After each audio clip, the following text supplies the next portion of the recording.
This is it, folks. This is history as big as history can be made. This is landing men on the moon. This is proving aliens exist. This is proving an alien was real 900 years ago and lived and died and was buried on this earth.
Mr. Lloyd, bye.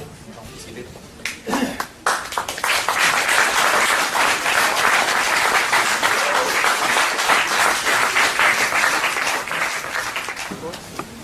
Folks, I don't know how much of that I'm going to repeat during this presentation because I don't know what he was saying. So you're just going to have to bear with me as I repeat things that he might have said in that introduction. I want to thank him for that. Thank Phil for having me here to do this, to share this information with you all. I thank you all for coming, obviously. You have to make an effort to do these things. Can everybody hear me back there in the back? If not, just feel free about moving forward. This is about my speaking tone, so if you're having any trouble at all, there are plenty of seats up here. Just move forward, please. Now, before we get into it and get started, I want to share some information with you because it's important, and you'll see by the end of this presentation. By the end of this, you're going to want, I think, to share this information that I'm going to give you with friends and people. And when you do that, I guarantee you that the very first thing they're going to do when you try to tell them about it is they're going to go to Wikipedia to find out about the Starchild and find out about me. Now, I call it Wackipedia, not Wikipedia, because it's just wacky. Anything to do with alternative knowledge, anything at all, you cannot trust, because Wikipedia is not dedicated to finding the truth. You think they are. They're not. They are dedicated to supporting the mainstream science view of everything. So that anything at all that veers from that, as all alternative knowledge does, gets hammered. And they do not let the truth go in. They give those articles over to administrators within their system.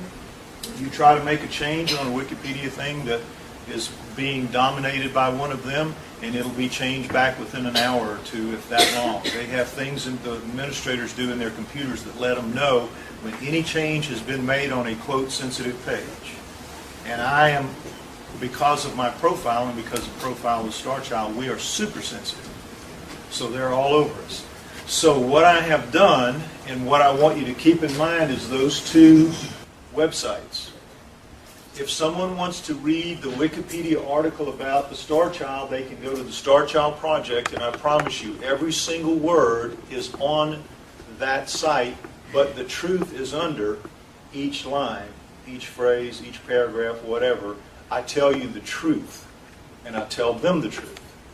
And also with the Lloyd website, if they check on me, yeah, it's a little louder now. If they check on me, same thing. Every single word that's on the Wikipedia article, and then my truth, I tell you the truth. And all of that, all of Lloyd all of the Starchild Skull, is built around one article written by a man named Stephen Novella for his own New England Skeptical Society in 1999.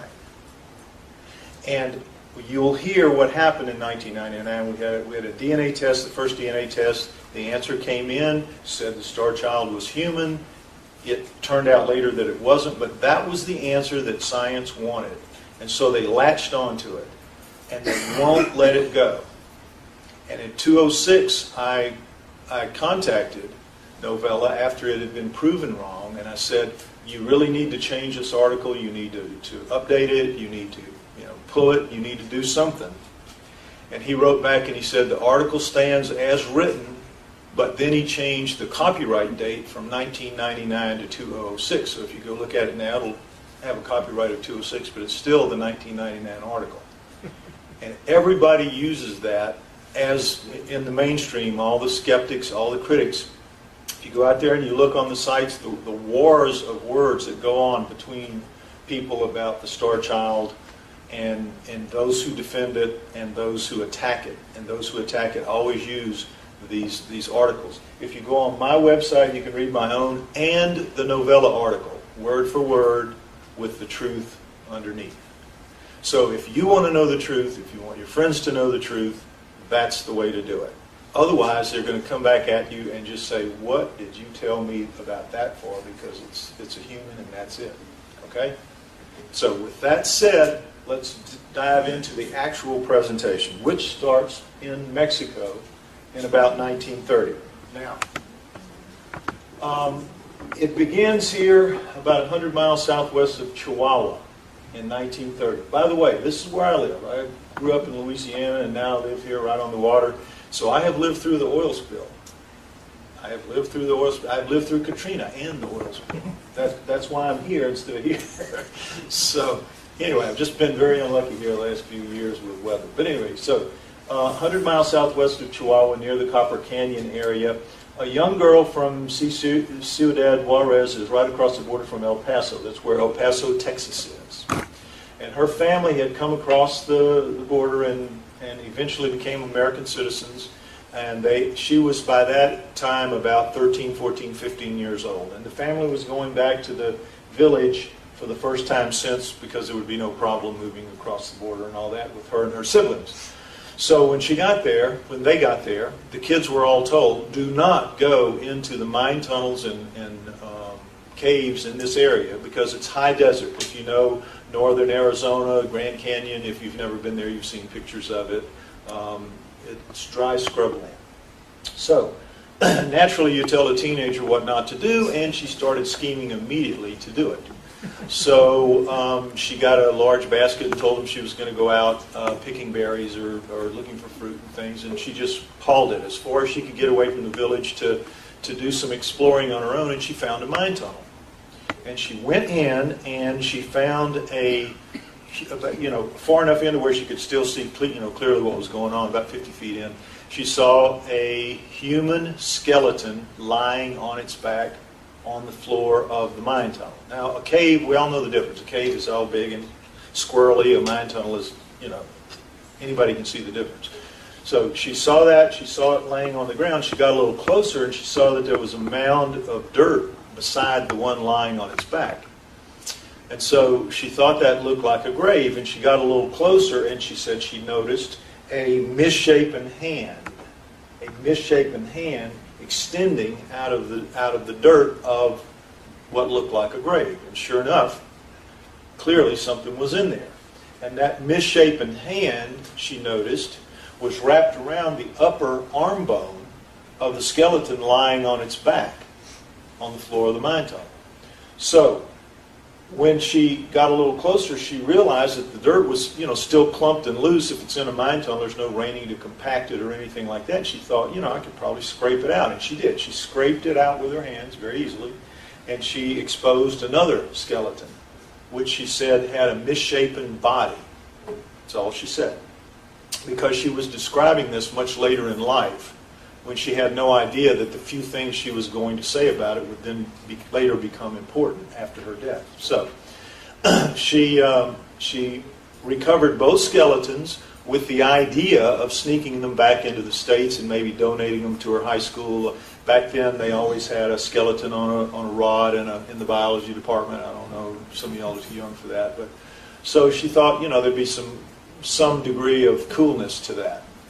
So she gathered all of the bones into the basket, but without a plan for how to do this, how to sneak them in.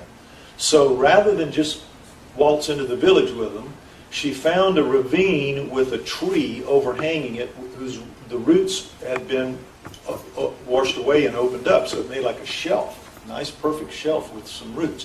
She tucked all the bones up under there. Brilliant idea, not wonderful hiding place. Except that night, torrential rain came, and for the next 2 days it rained really hard.